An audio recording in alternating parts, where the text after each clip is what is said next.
Et voici notre thérapeute en tout. Je vous la présente, docteur Anne-Catherine. Vous ne la connaissez pas encore. Alors elle vous aide sur les questions boulot, sur les questions famille, sur les questions bien-être. C'est Hortense Diftin. Bonjour Hortense. Bonjour Léna, bonjour tout le monde. Bonjour. Alors Hortense, oui. Je n'ose pas imaginer que vous faites semblant d'aimer votre mari, la roi de la saucisse, c'est pas possible. Mais non, parce que rester pour les enfants, c'est quand même l'excuse la plus bidon et la plus faux cul que je connaisse, enfin de mon point de vue, excusez-moi. Hein.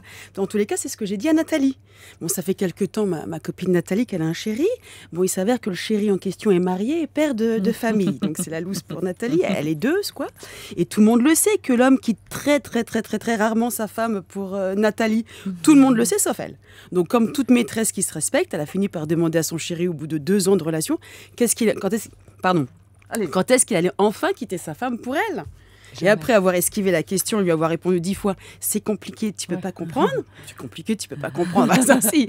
Excuse bidon, hein. Je veux bien que Nathalie ne soit pas très futée, mais enfin, n'exagérons rien quand même. Hein. Donc, il lui a finalement sorti « Je reste avec ma femme pour les enfants, ils sont petits. » Le pire dans l'histoire, c'est que Nathalie l'a cru, pauvre Nathalie. C'est vrai que quand on y pense bien, on se demande si elle est vraiment très futée. Oui, parce que c'est pratique comme excuse, les enfants. Hein. Alors au début, on part pas parce que les enfants sont petits, ils comprendraient pas, eux non plus, ils sont comme Nathalie, ils sont pas finis.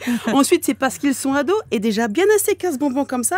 Et puis ensuite, eh ben, ils ont 32 ans, puis ils quittent la maison, hein, parce que l'enfant s'en va, lui sans état d'âme. Hein. Oui. Il faut pas l'oublier, l'enfant est ingrat. Hein. Et bien là, à ce moment-là, on se dit c'est trop tard. Hein. Et donc, conclusion, l'homme ne reste pas avec sa femme pour les enfants, mais parce qu'il ne t'aime pas. Nathalie. Oui, les enfants ont beau don. Et pour les femmes, c'est pareil. Mon mari me trompe à tour de bras, mais je le quitte pas, c'est à cause des enfants. Ouais. Mais oui, si je le quitte, je vais me retrouver toute seule avec les gosses. Et là, franchement, j'en ai pas la force, hein, parce que déjà en couple, les gosses, c'est fatigant. Mais seul, c'est le cauchemar, hein, parce que le plus souvent, c'est ça. Hein, on voit rarement le papa quitter le domicile conjugal avec ses enfants sous le bras. Et je sais de quoi je parle. Le dernier qui m'a quitté, il a oublié de prendre les enfants en partant. Et pourtant, c'est pas faute d'avoir insisté. Je lui ai même proposé de l'argent.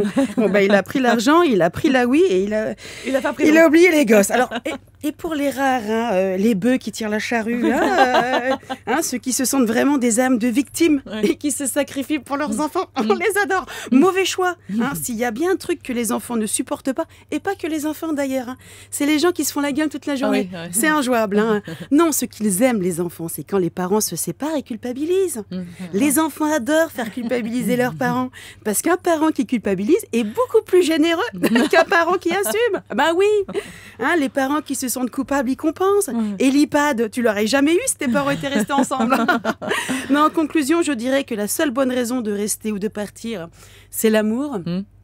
Et l'argent aussi un peu. Ok, bon, elle n'a pas complètement tort, elle n'a pas dit que des bêtises.